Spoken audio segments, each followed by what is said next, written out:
जय श्री राधे कृष्ण। प्रिय मित्रों, वीडियो को शुरू करने से पहले आइए प्रार्थना करें। हे कृष्णा, जो भी भक्त आज समृद्ध वाणी को सुन रहा है, उनके जीवन में आपकी कृपा सदा बनी रहे और उनके सभी कष्ट दूर हों। मित्रों, इस अद्भुत वाणी को सुनने से पहले अपने विचार और भक्ति को व्यक्त करते हुए नीचे कमेंट में जय श्री राधे कृष्ण ज़रूर लिखें। आपकी ये भक्ति हमारी इस यात्रा को और भी अद्भुत बनाएगी। तो चलिए बिना देरी किए इस दिव्य यात्रा की ओर बढ़ते हैं। श्री कृष्ण कहते हैं, मनुष्य जब स्वयं के साथ समय बिताना सीख जाता है तो उसे जीवन का असली स्वरूप समझ में आने लगता है। आत्मचिंतन ही वो मार्ग है जो उसे सत्य, शांति और आत्मज्ञान की ओर ले जाता है। कई बार हम जीवन की भागदौड़ में इतने उलझ जाते हैं कि खुद को ही भूल जाते हैं। हर दिन नए लक्ष्य, नई उम्मीदें और समाज की अपेक्षाएं हमें घेर लेती हैं। लेकिन जब हम अकेले होते हैं तो हमें अपने भीतर झांकने का अवसर मिलता है।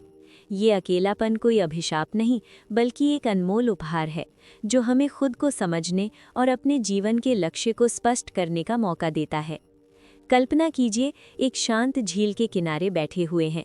अगर पानी में लगातार हलचल हो तो उसमें अपना प्रतिबिंब देख पाना असंभव हो जाता है। लेकिन जब पानी स्थिर होता है तो हमारा चेहरा साफ दिखाई देता है। ठीक वैसे ही जब हम अकेले होते हैं और बाहरी दुनिया की हलचल से दूर होते हैं तो हमें अपनी असली पहचान देखने का अवसर मिलता है। महाभारत में अर्जुन भी इसी स्थिति में थे। जब वे युद्ध भूमि में खड़े थे तो चारों तरफ शोर था। युद्ध का शोर, कर्तव्यों का शोर, रिश्तों की उलझन। इस शोर में वे भ्रमित हो गए और अपना उद्देश्य ही भूल बैठे। तभी श्री कृष्ण ने उन्हें आत्मचिंतन करने के लिए प्रेरित किया। उन्होंने अर्जुन से कहा कि वे अपने भीतर झांके और जाने कि उनका असली कर्तव्य क्या है। जब अर्जुन ने अपने मन की गहराइयों में उतरकर सोचा, तब उन्हें अपने जीवन का उद्देश्य समझ आया। आज के समय में भी यही सच है। जब हम अकेले होते हैं तो हमें अपने जीवन के कई महत्वपूर्ण सवालों के जवाब मिलते हैं। क्या हम सही दिशा में जा रहे हैं? क्या जो हम कर रहे हैं वो वास्तव में हमारे मन की खुशी का कारण है? क्या हम अपनी इच्छाओं के अनुसार जी रहे हैं या सिर्फ समाज की उम्मीदों को पूरा कर रहे हैं? अकेलापन हमें इस बात पर भी विचार करने का समय देता है कि हमने अब तक जो निर्णय लिए वे सही थे या नहीं। कई बार हम भीड़ में बहकर ऐसे फैसले कर लेते हैं जो हमारी आत्मा के अनुरूप नहीं होते। लेकिन जब हम खुद के साथ बैठते हैं तब हमें यह एहसास होता है कि हमें किस दिशा में आगे बढ़ना चाहिए। एक छोटा सा उदाहरण लीजिए। एक व्यक्ति जो हमेशा दोस्तों के साथ घूमता रहता है, अपनी नौकरी और जिम्मेदारियों में इतना व्यस्त रहता है कि कभी अपने मन की गहराइयों को सुन ही नहीं पाता। लेकिन जब वो कुछ समय अकेले बिताने लगता है तो उसे ये एहसास होता है कि उसका असली सपना तो कुछ और ही था। ये आत्मचिंतन उसे उसके वास्तविक लक्ष्य की ओर लौटने में मदद करता है। आज के दौर में हम हर समय किसी न किसी से जुड़े रहते हैं।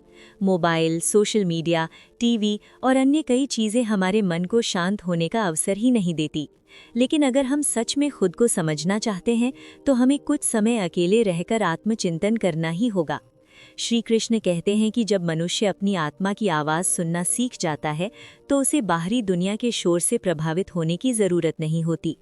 आत्मचिंतन ही वो साधन है जो हमें सच्चे आनंद और आत्मसंतोष की ओर ले जाता है। इसलिए अकेले रहना कोई कमजोरी नहीं, बल्कि ये हमें जीवन को सही दृष्टिकोण से देखने की ताकत देता है। श्री कृष्ण कहते हैं, जो व्यक्ति अपने कर्मों के प्रति स्वयं उत्तरदायी बनता है वही सच्चे अर्थों में स्वतंत्र और आत्मनिर्भर होता है। जब मनुष्य दूसरों पर निर्भर रहना छोड़ देता है और अपने निर्णय स्वयं लेने लगता है, तब उसका आत्मविश्वास बढ़ता है और वो अपने जीवन का स्वामी बन जाता है। मनुष्य का स्वभाव है कि वो हमेशा किसी न किसी सहारे की तलाश करता है। कभी परिवार, कभी दोस्त, कभी समाज। हम अक्सर दूसरों पर निर्भर होकर अपने जीवन के फैसले लेते हैं। लेकिन जब जीवन हमें अकेला कर देता है तब हमें एहसास होता है कि असली ताकत हमारे भीतर ही है। अकेले रहने से हमें ये सीखने का अवसर मिलता है कि हम अपनी परेशानियों का हल खुद निकाल सकते हैं और अपने निर्णय खुद लेने में सक्षम हैं। महाभारत में एक बहुत ही गहरा प्रसंग है। जब पांडवों को वनवास हुआ तब उन्होंने एक कठिन दौर का सामना किया। राजमहल में पले बढ़े पांचों भाई, जिन्हें हर सुविधा प्राप्त थी, अचानक जंगल में भटकने लगे। कोई सैनिक नहीं, कोई सेवक नहीं, अब उनके पास कोई सहारा नहीं था। लेकिन इस अकेलेपन ने उन्हें आत्मनिर्भर बना दिया। युधिष्ठिर ने धैर्य सीखा, भीम ने अपने बल को सही दिशा में प्रयोग करना सीखा, अर्जुन ने तपस्या करके दिव्यास्त्र प्राप्त किए, नकुल और सहदेव ने औषधियों और पशुपालन का ज्ञान प्राप्त किया। यही आत्मनिर्भरता थी जिसने उन्हें महान योद्धा बनाया। अगर वे राजमहल में ही रहते और सुविधाओं पर निर्भर रहते तो शायद कभी जीवन के संघर्षों से जूझने की शक्ति नहीं आ पाती। अकेलापन उन्हें तोड़ने के लिए नहीं आया था, बल्कि उन्हें आत्मनिर्भर बनाने के लिए आया था। आज के समय में भी यही सत्य है। जब हम हर छोटी बड़ी समस्या के लिए दूसरों पर निर्भर रहते हैं तो हम अपने भीतर की शक्ति को पहचान ही नहीं पाते। लेकिन जब हमें अकेले अपने फैसले लेने पड़ते हैं तो हम समझते हैं कि हमारी सोच, हमारी समझदारी और हमारे अनुभव ही हमारी असली ताकत हैं। एक युवा को देखिए जो हमेशा अपने माता पिता पर निर्भर रहता है। जब तक वे उसके लिए फैसले लेते हैं तब तक वो सुरक्षित महसूस करता है, लेकिन जैसे ही उसे अकेले अपने निर्णय लेने पड़ते हैं वो घबरा जाता है। लेकिन धीरे धीरे जब वो अपनी गलतियों से सीखता है, अपने पैरों पर खड़ा होता है, तो वही आत्मनिर्भरता उसका सबसे बड़ा बल बन जाती है। श्री कृष्ण अर्जुन को भी यही सिखाते हैं। जब अर्जुन मोह में फंसकर युद्ध से भागना चाहते थे, तब कृष्ण ने उन्हें आत्मनिर्भर बनने की सीख दी। उन्होंने कहा कि तू अपने कर्मों के लिए स्वयं जिम्मेदार है और अपने फैसले खुद लेना सीख। यही शिक्षा अर्जुन को महान योद्धा बना गई। जब हम अकेले होते हैं तब हमारे पास कोई सहारा नहीं होता। ये अकेलापन हमें ये सिखाता है कि अगर हम गिरें तो खुद को संभालना होगा। अगर कोई समस्या आए तो हमें खुद ही हल निकालना होगा। धीरे धीरे ये अभ्यास हमें इतना आत्मनिर्भर बना देता है कि हम किसी भी परिस्थिति में घबराते नहीं, बल्कि डटकर सामना करते हैं। अकेलापन हमें मजबूत बनाता है, आत्मनिर्भर बनाता है और अपने फैसले खुद लेने की क्षमता देता है। यही सच्चा आत्मविश्वास है और यही जीवन की असली शक्ति है। इसलिए श्री कृष्ण कहते हैं कि आत्मनिर्भर बनो, क्योंकि जब तुम खुद पर भरोसा करना सीख लोगे तभी जीवन का असली आनंद प्राप्त कर पाओगे।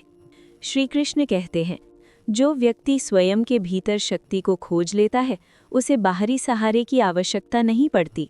निर्भरता केवल भ्रम है जो मनुष्य को कमज़ोर बनाती है। जब तुम अपने पैरों पर खड़े होना सीखो तभी सच्चे आनंद और स्वतंत्रता का अनुभव कर पाओगे। जीवन की सबसे बड़ी विडंबना ये है कि हम अपने सुख दुख को दूसरों से जोड़कर देखते हैं। जब तक कोई हमारा साथ देता है हमें लगता है कि हम खुश हैं, लेकिन जैसे ही कोई हमें अकेला छोड़ देता है हम टूटने लगते हैं। ये इस बात का संकेत है कि हम दूसरों पर अत्यधिक निर्भर हो चुके हैं। लेकिन अगर हम अकेले रहने की कला सीख लें तो ये निर्भरता धीरे धीरे कम होने लगती है और हमें अपनी असली शक्ति का अनुभव होता है।